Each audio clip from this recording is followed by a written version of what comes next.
Esta iniciativa se va a enviar al Congreso de la Ciudad de México.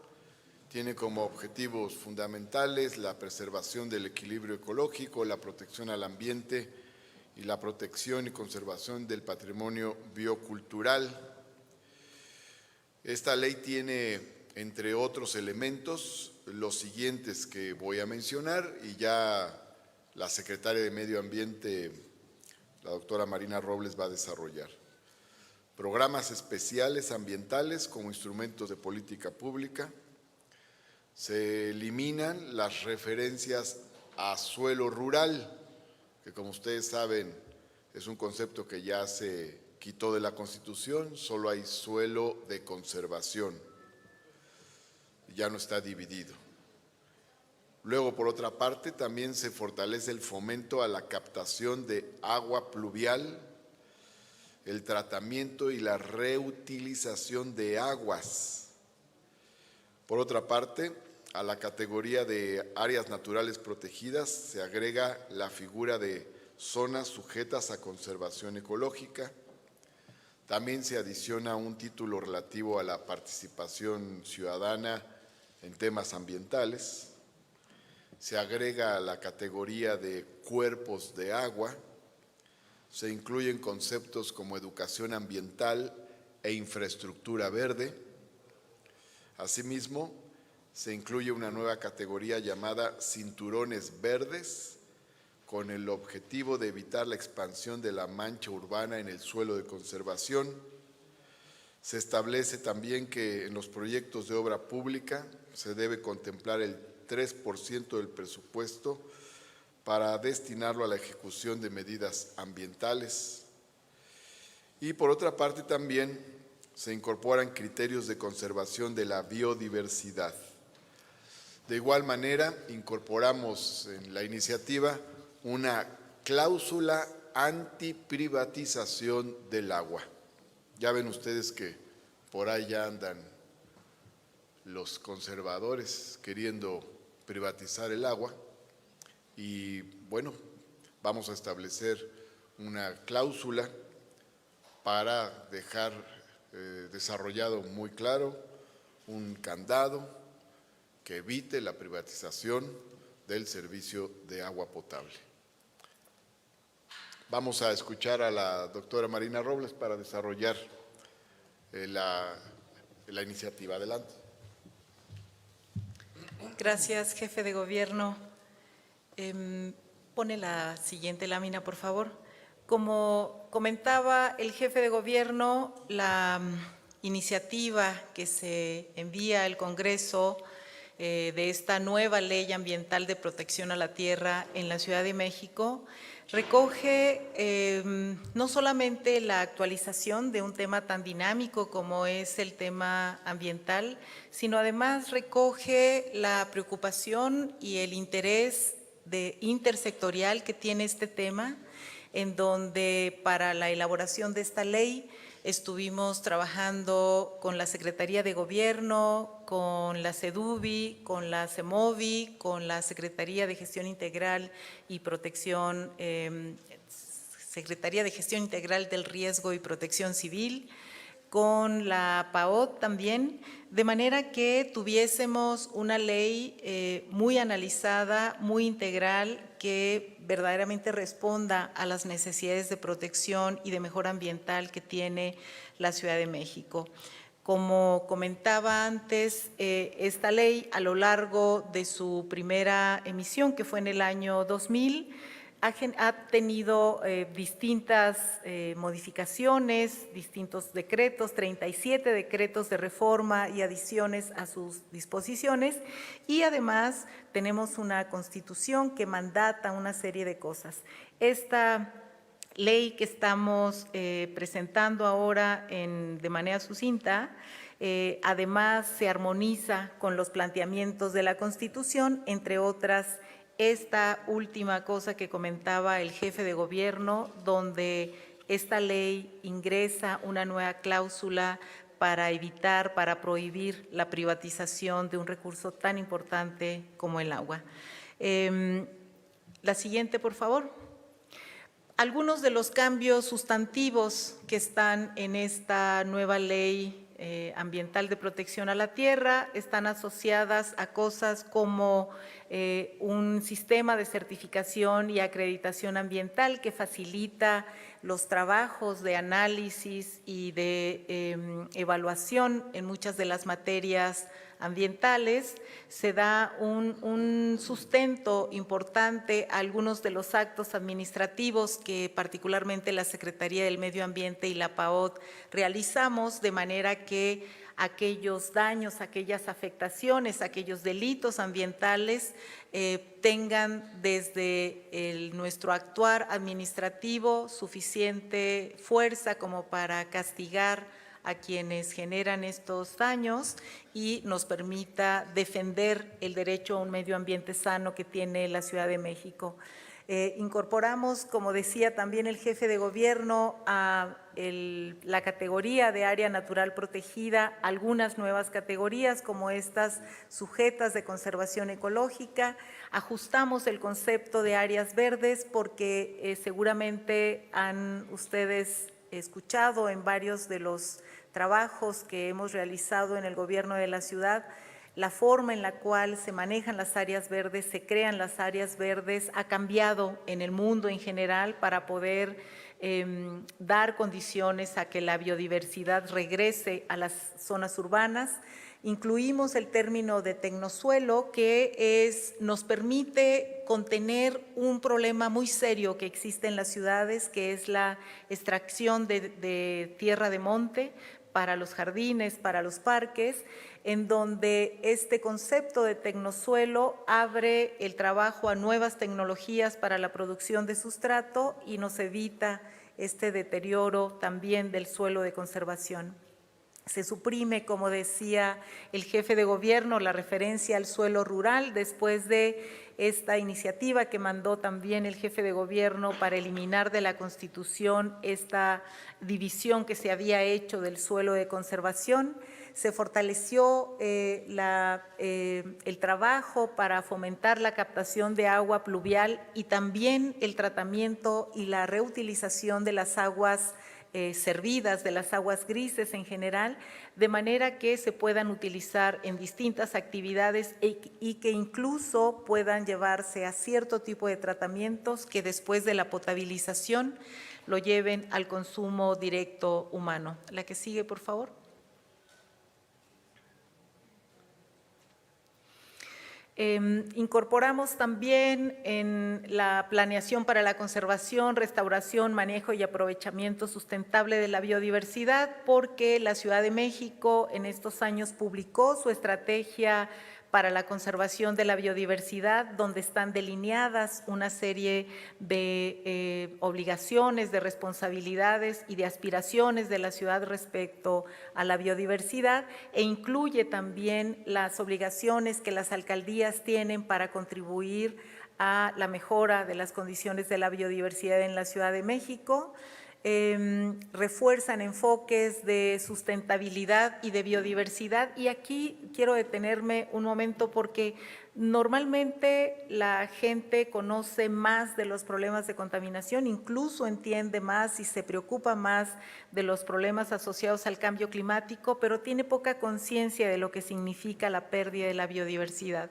Y la pérdida de la biodiversidad tiene que ver con la pérdida de las condiciones de bienestar para los humanos, porque biodiversidad significa producción de alimentos, significa producción de medicamentos, significa también que contemos con recursos naturales como el agua para la sobrevivencia de nuestra especie, de nuestras ciudades en general. Hay también dentro de los sectores productivos, en los planteamientos de la ley, la incorporación de ciertos criterios para que participen en la conservación de esta biodiversidad, y se estimula, y esto va muy acorde con las iniciativas que el gobierno federal ha estado planteando y que nosotros hemos estado trabajando en la ciudad, en donde la producción en el suelo de conservación mantenga una producción agroecológica, defendiendo también las especies nativas, las especies criollas, particularmente de maíz. La que sigue, por favor.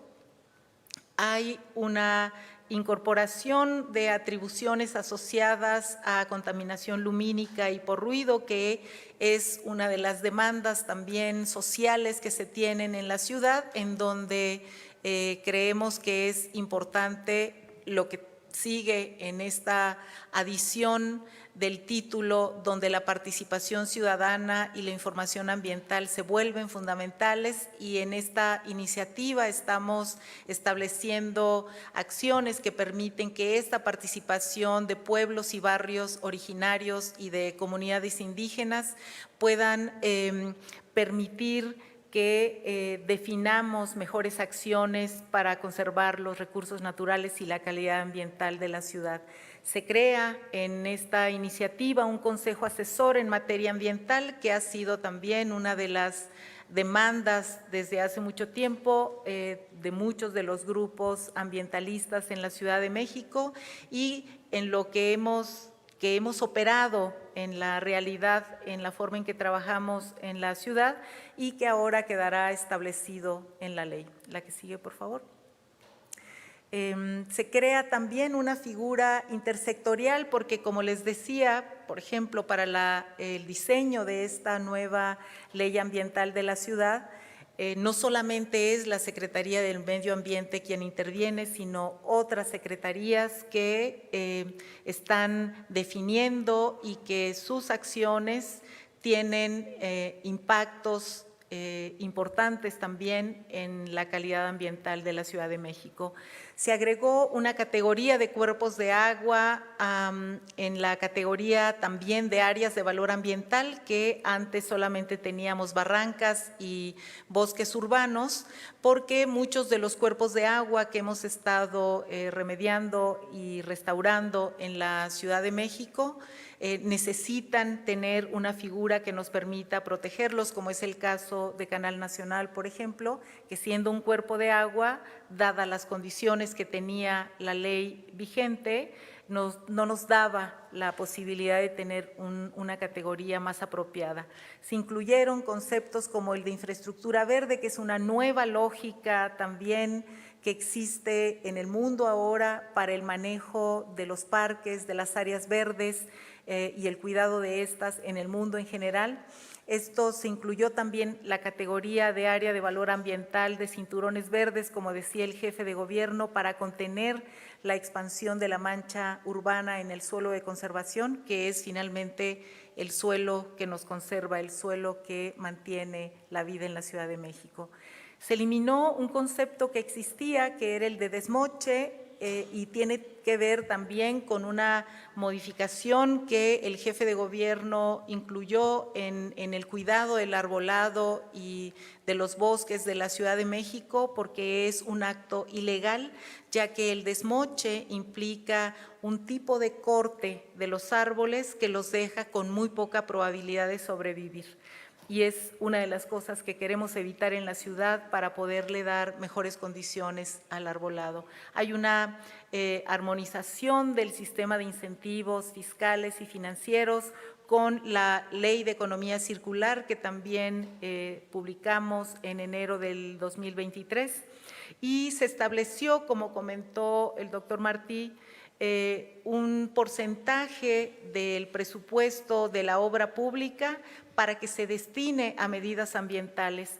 Esto va a permitir ordenar tanto presupuestalmente el diseño de las obras como las acciones ambientales que tenemos que generar en la Ciudad de México para mantener y cada vez mejorar más las condiciones en las que vivimos en la ciudad. Y finalmente se incluye una cláusula que prohíbe la privatización del agua en concordancia con lo establecido en la Constitución de la Ciudad de México, que, como decía el jefe de gobierno, es uno de las condiciones de mayor importancia que tenemos que cuidar en la ciudad como uno de los bienes públicos que permiten el bienestar y la vida de la ciudad. Eso es, jefe de gobierno. Muchas gracias. Gracias, doctora. Muchas gracias. Escuchemos a continuación al maestro Ricardo Ruiz Suárez, secretario de Gobierno de la Ciudad de México. Bien, bueno, nada más reiterar la importancia de esta iniciativa. Me parece que esta iniciativa precisa una serie de temas. Se ha señalado aquí el tema de la no privatización, que es una condición fundamental que establece la Constitución, pero que consideramos que es fundamental para la preservación de este vital líquido y de las condiciones ambientales de la ciudad. Otros de los temas que se ha señalado por parte de la Secretaría de Medio Ambiente también nos permitirán precisar una serie de conceptos que, interpretados de manera diversa, pues han obstaculizado la posibilidad de un trabajo más adecuado en diferentes zonas de la ciudad, lo cual nos parece que va a permitir llevar a cabo acciones gubernamentales mucho más precisas y mucho más claras en este sentido. Se presentará esta iniciativa próximamente, la próxima semana, y entregaremos este acuse de inmediato para que el Congreso de la ciudad lo más pronto posible pueda dictaminarla. Consideramos que es fundamental que se haga en este periodo de sesiones para que quede una normatividad adecuada en adelante. Muchas gracias. Cedemos la palabra al doctor Martí Batres Guadarrama. Adelante, por favor. Iniciamos con la pregunta de Rodrigo Muñoz, de México al Minuto. Buenos días, jefe de gobierno, secretarios. Dos aspectos del tema de la iniciativa. Nada más, si me pueden puntualizar a qué se refieren con los cinturones verdes, si podemos ampliar un poquito más el tema. Y justo también cómo funcionaría este candado en contra de la privatización del agua, es decir, qué acciones se tomarían y qué sanciones se aplicarían en caso de que alguien infrinja esta ley. Adelante. Los cinturones se refieren a una franja entre la zona urbana y el suelo de conservación que busca no solamente proteger los que ya existen, sino crear nuevas áreas verdes que contengan el avance de la mancha urbana. Y estas zonas serán parte de las áreas de valor ambiental que hemos creado con otras categorías, como son los bosques urbanos, las barrancas, ahora también los cuerpos de agua y este cinturón. Y en el caso de la prohibición tenemos que avanzar en la parte del reglamento para poder definir con precisión el tipo de sanciones, pero siendo un recurso con las características que tiene el agua y las necesidades que implica para nuestra vida, por supuesto que las sanciones de una intencionalidad, de un mal uso de este recurso, tendrán que ser muy grandes. Muchas gracias. Y, jefe de gobierno, si me permite, nada más puntualizar lo de ayer, el accidente que ocurrió ahí en la línea 12 del metro, esta embarrada de lodo del tren que circulaba de Eje Central al Parque de los Venados. Nada más si me puede reiterar a qué se debió y si están atendiendo esta situación para que no se vuelva a repetir. Entiendo que no puso en riesgo a los usuarios, pero sí los asustó por lo menos. Bueno, nos enteramos por la mañana de que ocurrió este hecho, inmediatamente nos llamó la atención. Esto ocurre más o menos a las 11:35 de la mañana y la primera información que tenemos es que había una caída de agua, de lodo y de material de construcción al paso del metro. Lo detecta el conductor porque va pasando y le cae encima al tren todo el lodo y el material de construcción, e inmediatamente primero corrió una versión de que había una nueva falla en el metro, en la línea 12, y nos dimos a la tarea de investigar qué había pasado. Y no era una falla en el metro, no era un problema que tuviera que ver con el metro en ningún sentido, sino que la causa era una construcción en la superficie, a la altura del túnel, que había comenzado sus obras de excavación y estas llegaron a una profundidad tal que perforaron el túnel. Es decir, la causa de este incidente es una obra de construcción autorizada por la alcaldía Benito Juárez. Ese es el problema que vemos en no poner límites a un tipo de desarrollo que es devastador. Entonces se dan permisos sin ton ni son, a diestra y siniestra, donde sea. Ya lo hemos visto en otros casos, pero esto está teniendo pues impactos urbanos negativos. Aquí hay uno de estos. Hay una fusión ilegal de 2 predios, ni siquiera se dio el proceso para ello, y luego pues no se dieron las autoridades de la alcaldía a la tarea de investigar o revisar la información sobre otro tipo de eventualidades, sobre obras inducidas. Siempre se tiene que analizar si hay obras inducidas, son todas las obras que están en el subsuelo, que pueden ser de diversa naturaleza. Hay zonas donde hay, por ejemplo, instalaciones hidrosanitarias o de drenaje, o pasan ductos de combustibles, o hay canales de fibra óptica o de gas natural u otras cosas. Y bueno, pues en este caso pasa ni más ni menos que el metro. Entonces ahí hay una grave responsabilidad de la alcaldía Benito Juárez en este tema. Pero no habría riesgo entonces para los usuarios de esta línea del metro más adelante con esta construcción. El metro siguió funcionando y se hizo una mitigación inmediata para detener la filtración de estos materiales y de lodo, y se está trabajando en hacer una mitigación permanente, de tal forma que no haya ya ningún tipo de escurrimiento, pero la obra está detenida, está parada, y evidentemente que pues sí puede representar un riesgo hacer una obra, porque es agregarle muchas toneladas encima del túnel del metro. Como se pudo observar, el tamaño de la obra o su magnitud es de tal peso que los cimientos pues llegan a una parte muy cercana al túnel. Naturalmente que eso se tiene que revisar. Por lo pronto la obra se paró, el predio está asegurado por la Fiscalía General de Justicia de la Ciudad de México, va a hacer los peritajes, investigaciones correspondientes, y está interviniendo Protección Civil para las mitigaciones que sean necesarias. Pero no hay obra en este momento, la obra está detenida, está parada, porque lo fundamental pues es la seguridad de un sistema de transporte colectivo como el metro, no la podemos poner en riesgo. Entonces, digamos, esto es como una pequeña consecuencia del cártel inmobiliario que podría estar operando en la alcaldía. Pues esta es una de las consecuencias, no tan pequeña, porque es muy delicado que se pueda afectar al metro con una obra así. Es de llamar la atención que se haya perforado el propio túnel, y esto habla de que se dan los permisos,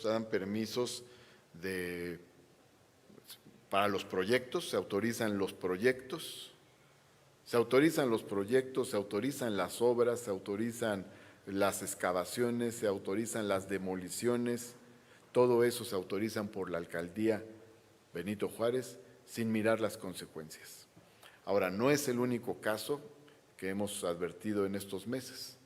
Ya hemos tenido que atender a vecinos que han venido al gobierno de la Ciudad de México a quejarse de la alcaldía Benito Juárez por otros asuntos. Por ejemplo, está el megaproyecto que se buscaba hacer violentando una serie de normas en el predio de los Ataide. Está, por ejemplo, también el tema de los 6 niveles adicionales que querían agregar a 6 niveles, o sea, para un total de 12 niveles de una obra en el pueblo de Santa Cruz Mellehualco. Ese es otro caso. Está el asunto en Eugenia, donde querían hacer una construcción que se llevaba diversos árboles, entre otros un árbol muy simbólico al que los vecinos han llamado Eugenio, por poner otro ejemplo, pero son cosas que han ocurrido en un lapso muy pequeño, nada más en los últimos meses, pero estos últimos años han sido de un gran boom inmobiliario, con una gran cantidad de construcciones irregulares. Nosotros hemos señalado que si sumamos todos los pisos irregulares, ilegales, que no deberían haberse construido, se podría hacer una torre del doble de Mítica o más grande que la torre más alta de, ¿cómo se llama este lugar de Medio Oriente? De Dubái, que haría una torre más alta que la de Dubái. Entonces, evidentemente que hay ahí una irresponsabilidad, ¿no? Muchas gracias, jefe de gobierno. Finalizamos sesión de preguntas y respuestas y para concluir escuchemos las palabras del doctor Martí Batres Guadarrama. Sí, aquí queremos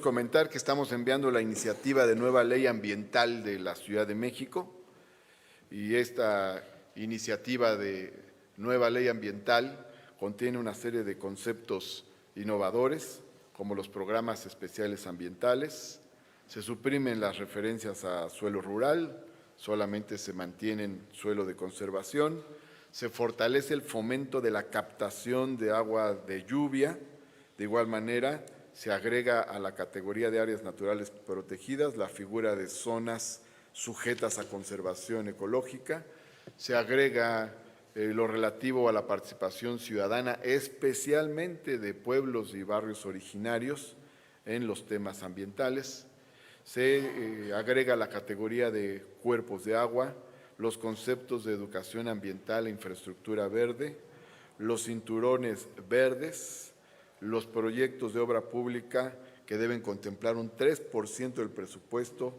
del contrato de obra para medidas ambientales y de igual manera criterios de conservación de la biodiversidad, que son finalmente los que permiten la conservación de la especie humana, y una cláusula antiprivatización del agua, una cláusula para prohibir la privatización del agua. En otro orden de cosas, bueno, quiero subrayar el tema de la cláusula antiprivatizadora del agua. Esto es fundamental, porque en todo el debate del agua ha surgido el tema de la pretensión de privatizar el agua. Entonces, de ninguna manera, imagínense, si el agua se privatiza, sería inalcanzable para muchas familias. El agua es un derecho y, por supuesto, no se puede privatizar. Es un derecho humano y no puede convertirse en una mercancía más. Se despojaría a la gente del acceso al agua potable. Ahora bien, en otro orden de cosas quiero señalar que cada calumnia que se presente la vamos a contestar. Ya he señalado cómo hay una guerra sucia por personajes de mala entraña, gente sin principios y sin escrúpulos. Y comenté el otro día que ahí está el caso del señor Emilio Álvarez y Casa, que se le hace muy fácil, agarra, sube un tuit donde muestra una foto de un incendio y dice se está incendiando el Metro Pantitlán, lo cual pues era mentira, pero es aberrante que se juegue con esas cosas. O sea, nadie tiene derecho a mentir y menos de esa manera, pero ponen sus intereses políticos, sus intereses mezquinos por encima de todo. Y por otro lado también rechazamos totalmente las expresiones de dirigentes del bloque conservador que utilizan insultos para referirse a nosotros o a mí en lo personal de manera reiterada. No tienen un lenguaje de conceptos, de ideas, sino que inmediatamente acuden a los insultos y también vamos a hacer las precisiones y contestaciones que sean necesarias al respecto. O sea, cada vez que se quiera afectar al gobierno de la Ciudad de México o a la Ciudad de México y haya falsedades, mentiras, calumnias, insultos, el gobierno de la Ciudad de México hará las precisiones correspondientes. Y en el marco de la información, pues fue muy importante lo que comentamos ayer y que ahora reiteramos, porque resulta que una construcción autorizada por la Alcaldía Benito Juárez afecta un túnel del metro e inmediatamente ahí teníamos a estos de la derecha que impulsan la guerra sucia diciendo que había una falla en el metro, cuando eran ellos mismos los que habían provocado este problema en el tramo subterráneo de la línea 12. Muchas gracias por su atención. Que tengan bonito día. Concluimos conferencia de prensa. Muy buenos días a todos.